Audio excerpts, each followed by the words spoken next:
right. Good afternoon. Thank you for coming, everybody. I see some folks still taking their seats.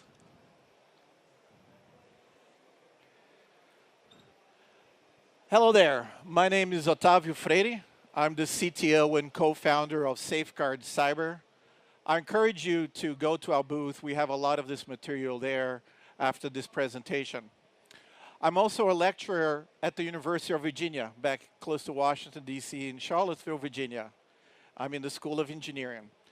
And here we're going to talk today about bots and how they influence and attack corporations. Of course, we all know that they have influenced social media for governments and perception, but the focus of the presentation today is how to protect your company against these social media attacks. So, turns out, since I'm a CTO of a social cybersecurity company, that I have a lot of followers. I'm very proud of all my followers, and look how many I have. But there's a dirty little secret. Turns out that for years and years, I really couldn't grow my followers. I kind of hovered around 500 to 1,000. And then we published this report called How Russian Twitter Bots Weaponize and Influence Social Media. And then I was followed by a lot of bad actors and bots. So it turns out, if you want to be popular, talk about how bad actors behave on social media, and you get a lot of followers. Probably not the right kind of followers, but I did get 4,000 new followers. I think we've all seen the news, right? It keeps coming fast and furious. Every election cycle, every big political decision, folks come out and say, gosh, look at all the bad things bots are doing. We saw that being done by Russian bots around Brexit here. I know it's a topic that's near and dear to your heart. But it's not just in the UK. Last year, Facebook, together with FireEye, identified how Iranian hackers, this is the nation state of Iran, was creating campaigns and fake sites and fake Facebook presences around the world. And just this week, when the article was published, how China was trying to affect the elections in Cambodia. And everyone thinks that, hey, this is a dry run of what China is going to do, maybe in the EU in the upcoming elections between May 23 and 25th.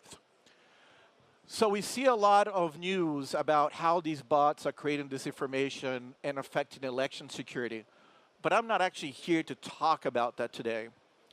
What we've been able to notice is that those skills that they've developed in geopolitical terms are now being used to target corporations, and how us as cybersecurity professionals should think about this new attack vector as these techniques that were started for geopolitical reasons are now affecting companies. There's a great saying by William Gibson: the future is already here, it's just not evenly distributed. And I like to use this because it exemplifies where we are in social media protection. Some companies are very aware they're attacked in social media. They're targets for corporate espionage. Their employees are a great source for social engineering through social media. And other companies haven't seen it yet. So there's this disconnect. Depending on who you ask, they think that social media is a risk, and some don't. Again, the future is unevenly distributed. But we're seeing an increased number of attacks. In fact, I want to talk about something that came out of our own research. It was called Operation Sharpshooter. How many of you have heard about Operation Sharpshooter that happened at the end of the year? I think McAfee was first to report of it. Nobody? Well, here's an interesting thing. 87 companies were targeted globally, and the way it was carried out was this nation state, which is, by the way, which has now been attributed to North Korea as of last week, created some fake sites, approached, for example, some of you all, and said, you would be a great employee for our fake company that has a fake website, that has a fake LinkedIn presence. Why don't you come work for us? and then folks would agreed. They friended these fake accounts, and then they would say, you know, since you're interested, how about filling out these forms? And they would send them a DM, right? A direct message in LinkedIn, fill out this form. Folks clicked on it. The link was in Dropbox. And lo and behold, it delivered a file that then called back for a second payload that was delivered, and then ultimately exfiltration took place. They successfully were able to create exfiltration out of 87 companies globally. So now, you know, these techniques that we saw being used at the nation-state level are now successfully being used against corporations to accomplish cyber espionage by nation-states. And to give you a better idea how this attack unfolds that we were able to understand from our own data, there's, you know, from a high level, there's kind of four pieces to it. And 4 is a good number because we always remember 4, right? So the first part is recon. So they go on social media, understand who's HR, understand who's IT. It's all in Facebook. It's all LinkedIn, Twitter. Doesn't take much for a hacker to understand who's who in the organization. Who's the CEO? You know, there's a little secret to find out who's the CEO of the company. You type in CEO. And then you know who it is. And you know who the VPs are and so forth. So it's the first part is the recon, as we call it. And then the actual infiltration. So the infiltration goes, hey, I'd like to connect. You look at that social presence, either on WhatsApp or Facebook or LinkedIn. Looks legit. They have a title. They have a resume. Looks like yours. The photo is good. Lo and behold, it's someone in a troll factory, in a nation state. Take a pic that is trying to connect with you. Why do they want to connect? Because once you connect, you have access to a lot more metadata. Once I connect with you, I can send you a DM. Once I connect with you, I can read a lot more about your profile and have additional information. So now the infiltration is done. And now I conduct the social engineering.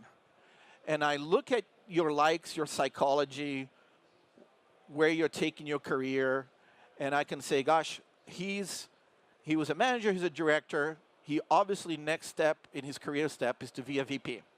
So guess what the job is? They're going to invite you to take on a VP role. You're like, gosh, I love this VP. Or, give you another instance. We looked at somebody's profile and said, your expertise, you'd be a great speaker for this conference. Fake conference website. And in fact, we'll give you a business class, not first class, but a business ticket, and we pay you a $5,000 honorarium. The executive's like, oh, this sounds great. What is there to doubt? Ironically, it was a cybersecurity professional. I mean, so this is just you're laughing, but this happened. So then, boom, right? I've got everything I need. I DM that person in phishing attack. So this is what we are labeling the social infiltration. This is a new technique. Not a new technique, I would say, because we've been seeing since 2013, but is a technique that has become more common, just like spear phishing is common in email, right? It's just an evolution into social media of attack that's in email.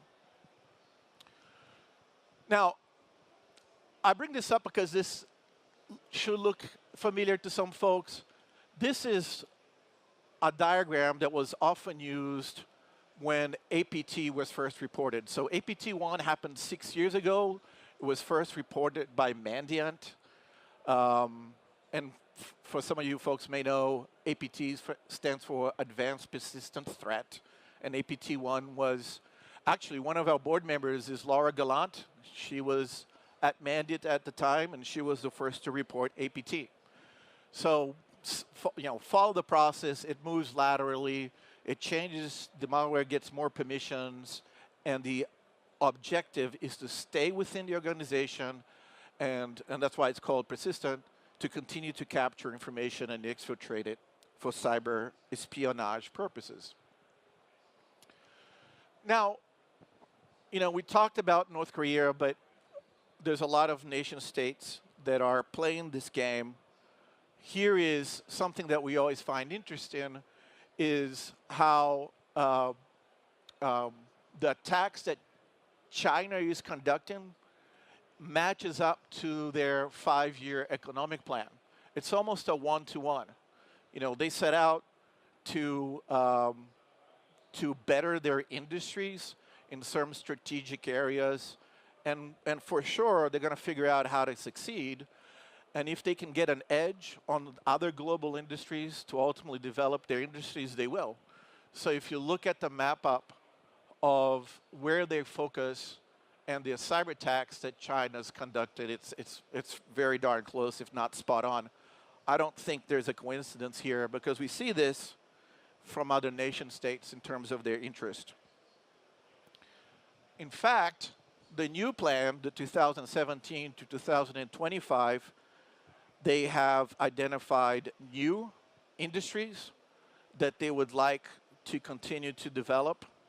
And we're starting to see the same pattern emerge, where the Chinese hack activity against 27 universities. Ocean engineering is one of the industry focus, and guess what? APT-40, which is another APT group, targeted Navy secrets in vessel construction. Is anyone here, by any chance, part of any of these industries at all? All right. So, and look, there's real consequences to this, right? It's not all, you know, why do companies do this, and what are the implications? Here's some well-documented consequences when these nation states can carry out these attacks. SolarWorld was a world leader in solar technology. Through corporate espionage, they were able to take IP and pricing information, so the local companies in China ultimately beat it out of business. It filed for bankruptcy. Westinghouse was the world leader, it's a well-known name, was a world leader in nuclear reactor designs, and competition emerged in China that was based on technical design specifications. Westinghouse also filed for bankruptcy. ATI is another example where had a massive data breach, and they've still tried and challenged with the price of their stock and their valuation. So there's real life consequences when these attacks are successful. And our point being, as you'll see, is Operation Sharpshooter is an evolution, not a revolution in cyber attack. In other words, these attacks that these nation states have conducted, hackers are always looking for the easy way in, and what our research shows is that social media is a channel that is often unprotected and very favorable to attacks. So, but what's changed, right? Why is this that you look at this and say, well, why are they using these channels? A few things to consider. What companies, and I'm sure it's true for a lot of your companies, they've re-engineered their front office. So sales, marketing, customer service is done through social and digital channels. The apps have left the firewall. They're all in the cloud. So recruiting, and by the way, it's not only the front office, the back office as well. Recruiting, HR, is a social and cloud function. You get resumes through LinkedIn. Your HR app is in the cloud. You do customer service through Twitter. You do marketing and finding of customers through social. So now, it used to be that the industry spent billions of dollars. I think the number is actually $15 billion behind the firewall, yet the actual where you meet customers is all outside the firewall. It's social, it's digital. And the problem also is that social is just inherently different. If you think about email, I send you a bunch of emails and you can just like, all right, this is junk, keep or delete. the nature of social is different. You basically broadcast to your world your psychology. So it's far more favorable for attacks when you think of it that way. That world didn't exist when APT1 came out. So they just explored the typical, I'm going to go through a port and such. Or I'm going to figure out how to get around the firewall technologies or attack a certain endpoint. With social, the nature has changed, yet the tools haven't changed. Which, we meet a lot of CISOs who want to use their firewall to protect against social media. To me, it makes absolutely no sense. A firewall can't detect a fake account. A firewall can't detect a bot. A firewall can't detect if you're being social engineered. They're just apples and oranges, right? So that's what's out in 2013, and that's why we're so vulnerable in these new channels. So it used to be, right, a bad actor, you had a website, and you had bad actors. Bad actors would try to take over your website. They do DDoS, or they find a port to get to your server. Your website was behind your firewall. It is not that world anymore by any stretch of the imagination. Now, employees can join apps, and they're viral, and they're easy. I can sign up for a new WhatsApp account by the time this presentation is over. I can create a new LinkedIn presence. I can create a fake account in Twitter. There are a lot more assets. And then all your brands have Facebook pages, and all your brand have Instagram accounts. It's exploded the amount of assets, digital assets, that the CISO has to protect. So the employees have a lot more digital assets. You've got partner who has digital assets and portals. And then the brand and the corporation, from apps to new ways to interact with customers, to Facebook pages, to LinkedIn pages, is also exploded. But look, the bad actors tool set has also changed. Now, bad actors they control botnets and fake accounts and fake brand sites and hidden assets. There's a lot more tools that they can use. And now, to complicate even further, there's a lot of intermediaries, app stores and review sites and e-commerce that can be used to attack the brands. And we like to say, hey, listen, it's not a bullet, it's a barrage. The infinite combinations of creativity that the hackers can use to attack is unlimited. And don't take our word for it. There's documented in the press and made public attacks such as Mia Ash, where multiple channels and followers were used to attack the energy industry and extract information. Fortnite, even in the gaming world, someone uploaded a fake Fortnite app that hurt the Fortnite brand into an app store. There's just a lot. It's a complex world, and there's a lot of complexity both from the corporation side and means for the attackers to use that complication. Our own data has shown the attacks have increased. This is coming from our own platform that protects corporations across the globe and governments from attack. We've seen an increase since 2016 of 297%. And the attacks are coming from all social accounts. Here's a sample.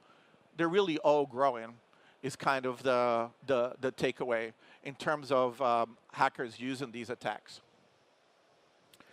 And another element that we did was a survey of the followers of our employees, right? Trying to understand how that works. A few years ago, FireEye did a report and figured out that every 100 emails, one is a cybersecurity threat. When we did analysis of social media accounts of the employees' followers, we found out that 16% were bad actors. So think about your own presence. Like, look at your Twitter followers, your LinkedIn followers, your Facebook followers, your WhatsApp followers. Isn't it scary to think that 16% are bad actors? This is true for all of you. It's true for all the followers of all the corporations that we protect and governments. And actually, it's not a one-to-one. In some ways, when you have a bad follower, a bad actor that's a follower, it's far more it's a riskier proposition than one junk email. Because once they're a follower, they continue to DM you, they continue to post in your timeline, they continue to understand what you're posting. It is far more persistent. So it's important to stop at the source, and it's important to identify what those risks are. Look, and I'm going to, going back to where we started, there is consequences. These bad actors that are my followers, I got a request from a LinkedIn account, and they wanted to meet. They said they were from another university. Hey, you teach, I teach. Let's get together. And because I'm sensitized to the topic, I called someone I knew there. This person is nowhere to be found at that university. So I was about to step into a meeting with a bad actor at a location of their choosing. So look, and I'm not anybody important, and they still were trying to social engineer me, and who knows why they wanted to meet me. So I caution everyone to analyze your followers and be very sensitized to who you're connecting with. So that's what I had for today. I wanted to open up for questions.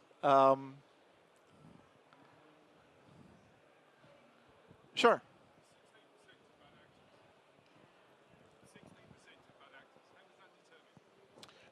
Great question. So we look at 4 categories to determine if it's a bad actor. So issues of the bot behavior, if it's just suspicious, if it's malicious. So for example, is that account sharing malware or spam in their links across all of their walls? So someone might face you on Twitter. We actually look across all their walls to see the content they're sharing, for example. But a bunch of there's 52 elements in our algorithm. Look, everything like how they post, if they post around the clock, who they're friends with, are they friends with other bots, and so forth. There's an algorithm that we use, machine learning, to then determine a level of risk, if you will, for that account. Oh, another one is do they create disinformation? That's actually a big topic today. Are they sharing content that the image is altered because it's a type of fake news where the content is actually being altered in some ways? So all of those things we take into account, and we give the user a determination like, hey, this is like likely a true positive. Other questions? Oh, there's a question here. Hi. So you can sort of detect bots and stuff then. So how do you actually stop it? Is there a way to stop it? Oh, absolutely. There's definitely ways to stop it, and we've worked out with the social networks. So there's an app we have called Safeguard Me, and say, would you like to unfriend it? It just goes unfriends the bots that are likely malicious or pose a risk to you. There's definitely a way, and we have the hooks back into the social networks to do that. Any other question? All right, well, thank you very much for the time and the presentation. Hopefully you enjoyed it. And again, please stop by our booth. A lot more information about Safeguard Cyber in our platform.